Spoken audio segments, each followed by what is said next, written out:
اب میں چاہتا ہوں سورہ احزاب کی جو آیات ہیں ان کے حوالے سے کچھ باتیں جو حکمت دین کی ہیں اور بہت اہم ہیں وہ آپ کے سامنے آ جائیں۔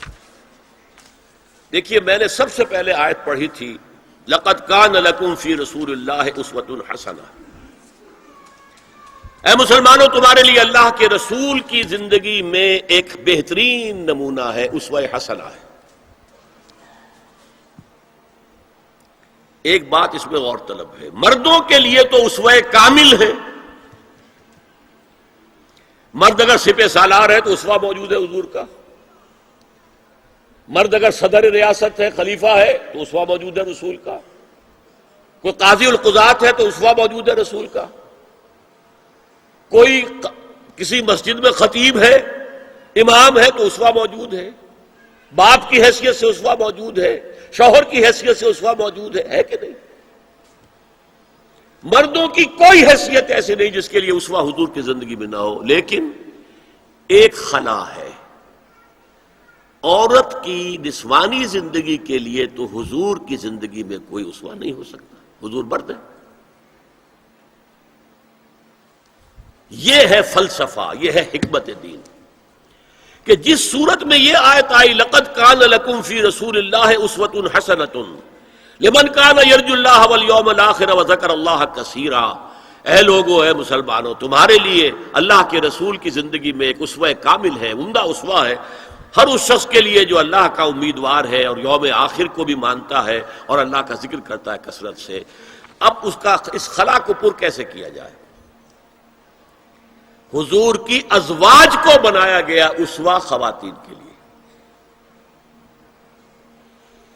اور یہی ایک بہت سی اور بھی حکمتیں ہوں گی۔ ایک حکمت یہی تعدد ازدواج میں ہے، اور حضرت عائشہ کی اتنی کم عمر میں شادی کرنے میں ہے کہ دیر تک وہ امت کو پڑھاتی رہی،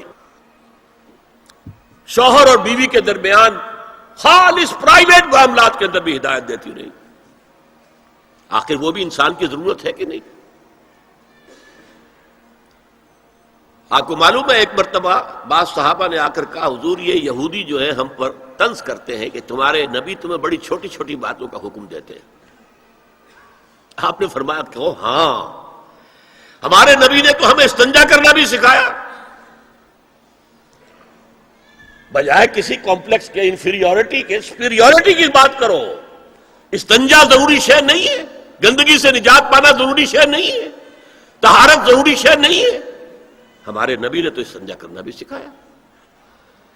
تو تعلق زن و شو کون بتائے گا؟ حضور بتائیں گے کسی کو؟ ازواج کو ضرورت ہوتی ہے، بڑا مسئلہ ہے، روزے میں کہاں تک جا سکتا ہے انسان؟ آخر کون بتائے گا؟ ازواج مطہرات نے بتایا۔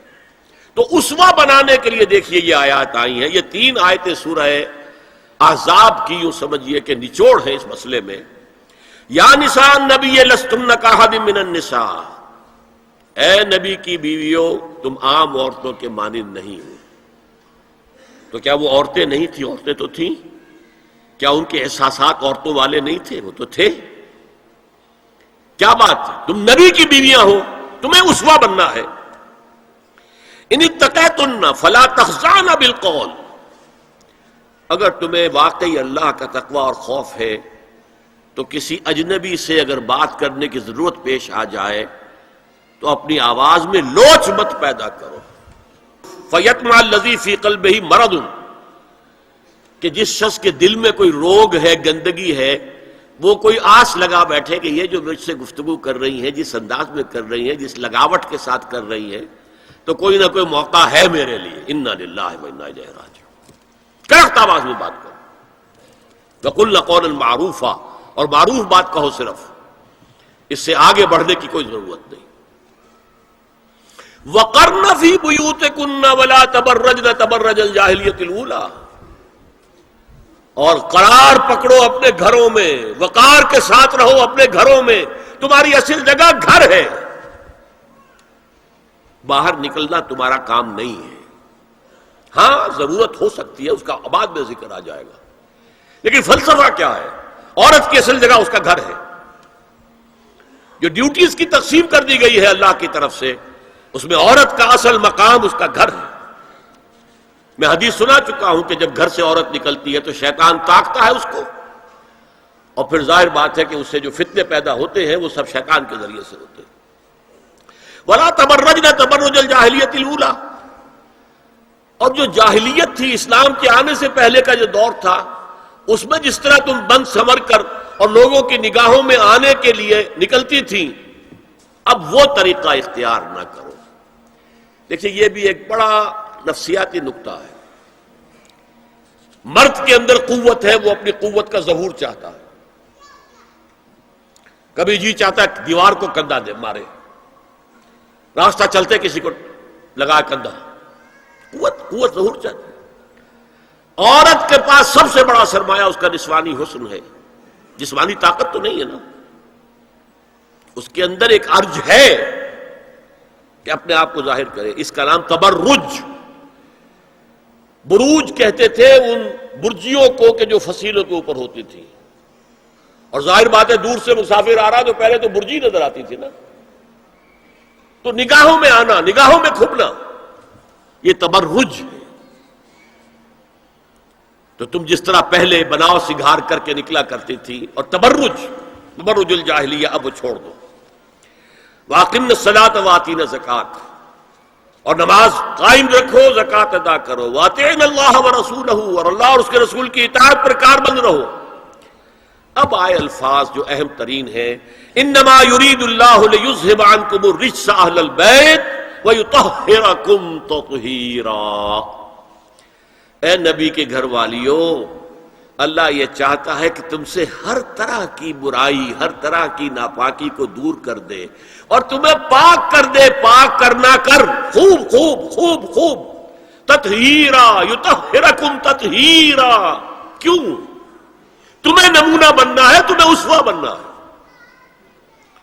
یہ الفاظ اصل میں آئے ہیں قرآن مجید میں ازواج مطہرات کے بارے میں. سارا جملہ چل رہا ہے یا نسان نبی سے. ہمارے کچھ دوستوں نے اس کو کہا ہے کہ اہل بیت سے مراد حضرت علی، حضرت فاطمہ، حضرات حسنین ہیں. وہ بھی حضور نے فرمایا. میں نے ایک ٹی وی مذاکرے کے اندر بھی جب کچھ حضرات کہہ رہے تھے کہ اہل بیت تو اصل میں وہ ہیں، میں نے کہا نہیں، اصل میں بیویاں ہیں لیکن وہ بھی اہل بیت ہے. حضور نے ایک چادر میں جب سمیٹا سب کو، تو یہ بھی اللہم ہؤلاء اہل بیت، یہ بھی میرے اہل بیت ہیں. سلمان منا اہل البیت، سلمان بھی ہمارے اہل بیت میں سے، جو جتنا قریب ہوا. لیکن قرآن میں یہ لفظ آتا ہے صرف بیویوں کے لیے، ازواج کے لیے. حضرت ابراہیم کے پاس جب فرشتے آئے تھے حضرت اسحاق کی ولادت کی خبر دینے کے لیے، تو جب حضرت سارہ نے سنا تو وہ آئیں اپنے 72 مارتی ہوئی اپنے پیشانی پر. آلد وانا عجوز وہذا بالی شیخا، کیا میں جنوں گی اب جبکہ میں بوڑھی پھونس ہو گئی ہوں اور میرا یہ شوہر جو ہے یہ بھی بوڑھا پھونس ہے. 100 برس کی عمر تھی حضرت ابراہیم علیہ السلام کی، اور کتنی ہوگی اس کے آس پاس ہی ہوگی، 90-95 حضرت سارہ ہوگی. اس کو فرشتوں نے کہا تھا کہ کیا آپ اللہ کی رحمت سے مایوس ہو گئی؟ السلام علیکم وبرکاتہ اہل البیت. اے نبی کے گھر والی، اے نبی کے گھر والوں، تم پر اللہ کی سلامتی ہو، رحمت ہو. تو اہل بیت کا لفظ قرآن میں 2 جگہ آیا ہے، یا حضرت سارہ کے لیے حضرت ابراہیم کی زوجہ، اور یا نساء النبی. تمہیں تو پاک کرنا ہے، پوری طرح پاک کرنا ہے، پوری طرح پاک کرنا ہے تاکہ تم اسوہ بن جاؤ. جو خلا ہے اسوہ محمدی میں صلی اللہ علیہ وسلم، وہ تمہارے ذریعے پورا کرنا ہے. اس لیے پہلا خطاب جو ہے، اب یہ دونوں باتوں سے ہو گیا. ایک تو چیریٹی بگنز ایٹ ہوم، جو بھی اصلاح کا عمل ہو گھر سے ہونا چاہیے. اور نمبر 2 یہ کہ ازواج مطہرات کو امت کی تمام خواتین کے لیے ہمیشہ کے لیے اسوہ بنانا ہے.